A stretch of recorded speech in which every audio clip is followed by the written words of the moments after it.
All right, so welcome to the video. We're gonna be doing stuff on the trailer again. It seems like I get more enjoyment out of doing trailer outfitting than putting go fast stuff or even track time in the car lately. But yeah, in that box, we're gonna be going ahead and putting in some, I'm not gonna say necessary, but some things that I found that my trailer actually needs, and it's going to help with organization, it's going to help with utilization, and it's going to make being at the track and sleeping in the trailer that much better. So that being said, let's go ahead and get that loaded up. We've already got spoiler, spare tire, and putting my cooler back in the trailer. So let's go ahead and get driven, or let's get out to the trailer. I got some rain coming in about 2.5 hours. So yeah, let's not waste any more time. All right, so here we are in the trailer. Let's go ahead and take a look at the, call it, improvement category of what we're actually going to be putting on this trailer. So first of all, have a spare tire now. It was a bit irresponsible to use the trailer without having one, but being that I was only going like 90 minutes, like I don't know, 75, 80 miles each way, I felt that it was a risk that I was willing to take. But a couple weeks when I go down to Atlanta or when I go up to Connecticut from North Carolina, I'm not taking that risk. So got a new spare tire, and in this box we've got a spare tire mount, but let's go ahead and get everything else out of here and kind of show you what we've got. All right, here we go. So I noticed that a lot of bugs when I had all of these lights overhead on at night. A lot of bugs would come through the doors and just play around up there, close the doors, try to go to bed, and yeah, all the bugs are still in with me. So if I need some lights but not wanting to attract bugs, that's where this is going to come in. These are just some basically running lights, but they're red LED. So the goal is to have maybe 3 of these up and just run them off one of my spare 2 switches right here. And yeah, not have to have white light on if I need to be in the dark or if I don't want to attract bugs. Cool, so that's item number 1. Item number 2, silly thing, but I'm gonna think that it's gonna be useful. So when I have the Blackstone set up somewhere, I don't like when it's just leaning all the oil and fats and everything else into one of the corners. So these, I'm just gonna place them somewhere on the cold grill top and try to level and adjust it so it's a little bit sloping to the grease trap, but mostly level. That's 2. Number 3. These are just some extra light duty D-ring anchors. I would love for them to be able to go into the floor supports, but for the amount of weight I'm going to be putting on these, it's not really necessary. I know I need them, not sure where I want them better to be put yet, so they kind of stay in the background. This set right here, this is my spare tire mount for the aforementioned spare tire leaning against the second set. Cool. Currently I've been just taking my tire gauge with me to the track, and now I'm gonna have this one here at the track, and I'm gonna take the one that's here in the trailer back to my garage. Cool. And we've got another USB hub, but this one also has a 12 volt socket. So, ow. So I can go ahead and actually connect a air mattress that has a car inflator. That way I don't have to turn the truck on to use its inverter. So that'll be pretty sweet. Pretty basic. Power comes in, ground, and that's it. Not sure if I'm going to run a dedicated line all the way to it, but I'm going to be tying or placing this somewhere about here, just because that's kind of where the air mattress is going to be when I actually try to go to bed. So it's generally speaking in between the 2 fenders. And because it's getting kind of long already, let's try to hurry up a bit. 2 cans of lap sealant, self-leveling lap sealant, some butyl tape, and then the different video, but my actual ventilation fan for somewhere up here. And I did forget to mention these 2 brackets. These two brackets are actually stands to hold my jack stands. So right now, I just have the jack stands kind of laying like that, not in a really good spot, and it kills all that space. So the jack stands are gonna go up here somewhere, and they're just gonna be hanging and chilling out. So when I need to take the table out, I can get them out easily, taking the canopy and everything else, also nice and easy. And oh my God, I forgot, because I was using this just to hold stuff, but this is a new oil container for the wall over here. So with this first organization shelf that I got, it does the job for what it needs to do and is great for aerosol cans and those type sizes, or even brake fluid bottles. But oil cannot be stored in it in a space efficient way. So enter the new product. And now I can have space to store my oil. Yeah. So let's go ahead and start getting some of these things up on the walls, and I'm battling weather right now. So it's about 2:45 right now, and I've got about an hour 15 or so till some weather comes in.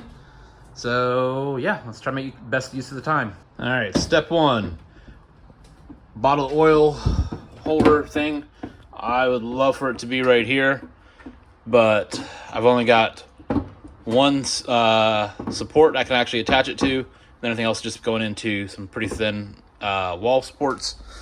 So instead of doing that with like 8 quarts of oil on it, I'm gonna go underneath my tie down holder. So all we're gonna do is we'll have that stuff kind of off to the side of it, and we're gonna put it about right here. Yeah, that sounds good. We'll get it leveled out, and straps will just kind of drape over top of that. Not a big deal. So I almost did a silly thing, and I'm going to go ahead and explain kind of what that is. So if you're working on your trailer with the trailer not hooked up, you're generally probably going to have your trailer jacked up on the front jack, right? Make it easier to get on and off the truck, blah, blah, blah, blah, blah. Well, if you try to level something out inside the trailer when you're done, when you're in a position like this is what it's going to look like. So our level is, for all intents and purposes, level, just one screw holding it in. But then you back away. I would not call that level. So I'm just gonna lower the trailer down until we're close to level at least, and then that'll be good enough. And just like that, we are now level with the ground, I guess. Yeah. And just like that, thing one, done.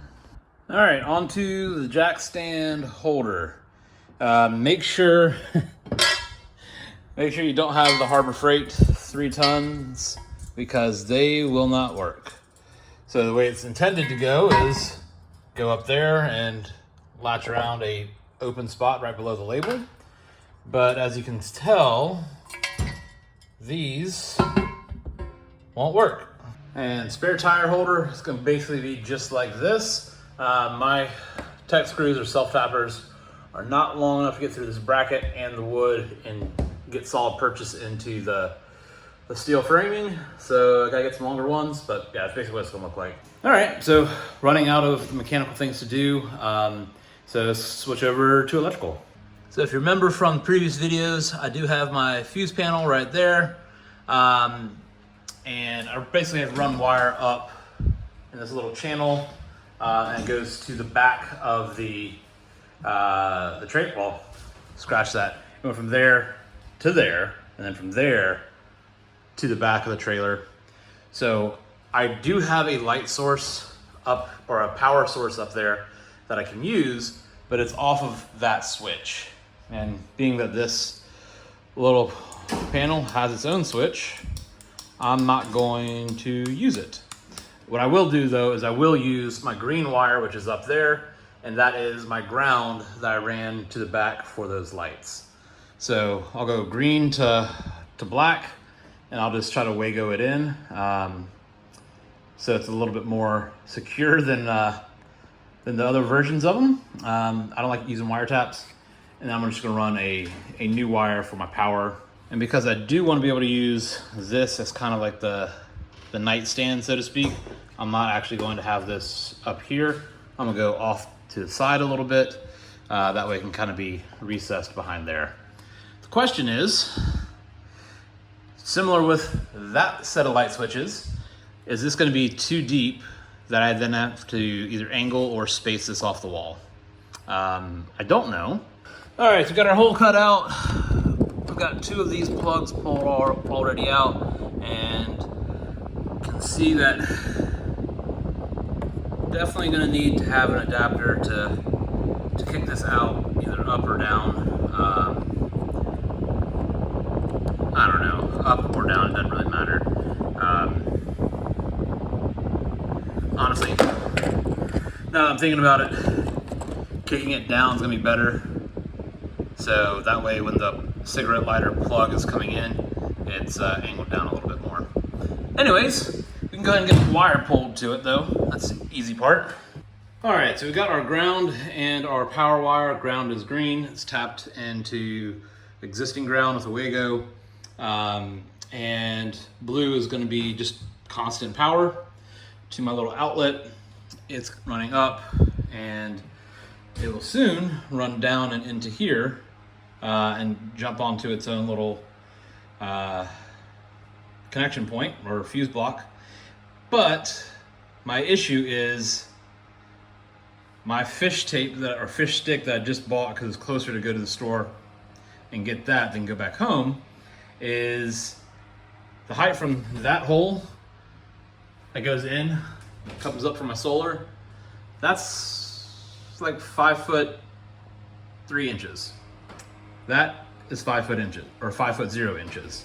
So unfortunately, I do have to run home to get this. Not the end of the world, since today's still a holiday, but it's gonna lose me about 45 minutes worth of productivity. All right, and well, it's dark and it's having the door up, and spare tire is now on. It is about as tight as I'm gonna get it without a wrench.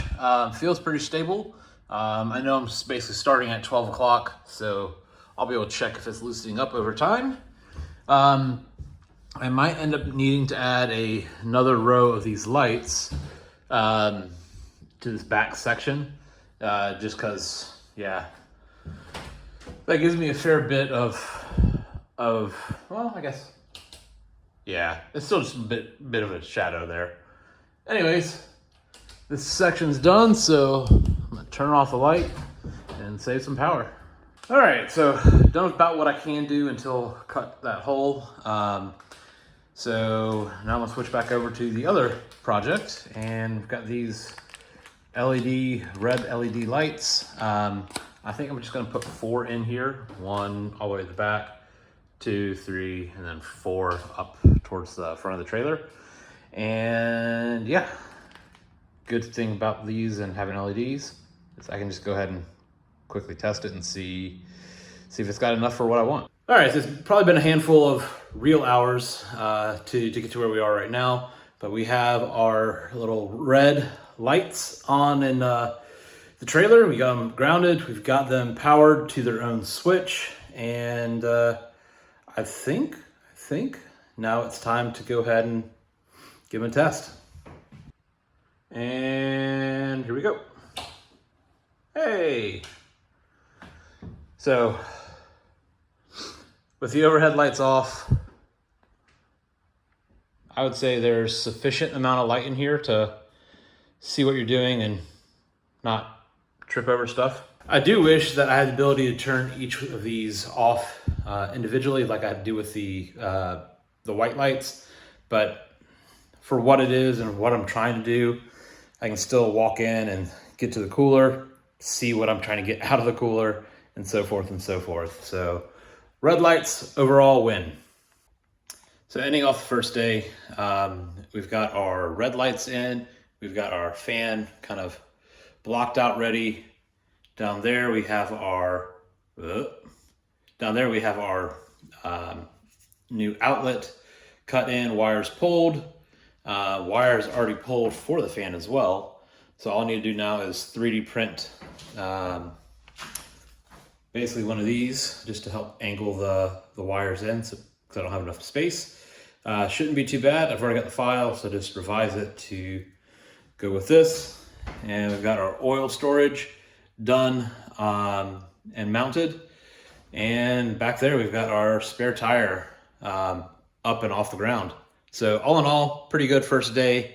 Yeah, looking forward to being able to get this printed, and hopefully it stops raining and I can come back with like 400 zip ties to start tidying up the wires that I just used, as there's one drooping down over my head. Anyways, we'll see you tomorrow.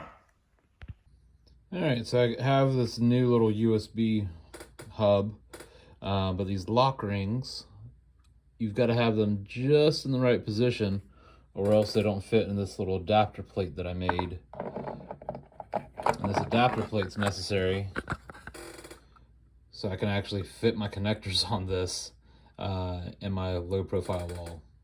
All right, so instead of trying to always search for where my tire pressure gauge is and my 17 mil thin wall plastic sheathed socket for lug nuts, just went ahead and 3D printed a little bracket. I need another screw to actually hold this in, but it's gonna hold my tire pressure gauge and it's gonna hold my socket. That way everything has a home and should be good. All right, so just finished out all the other, I guess, phase 2 of trailer outfitting stuff. I'm sure there's gonna be more things over time that come up that I feel I need to add or do or whatever else. But for right now, I think the trailer's in a pretty good spot as far as storage organization. So yeah, we can keep rocking with it. And got Lime Rock here in a little bit. So yeah, we'll figure it out up there if I need to change it up more. Thanks for watching. We'll see you next time.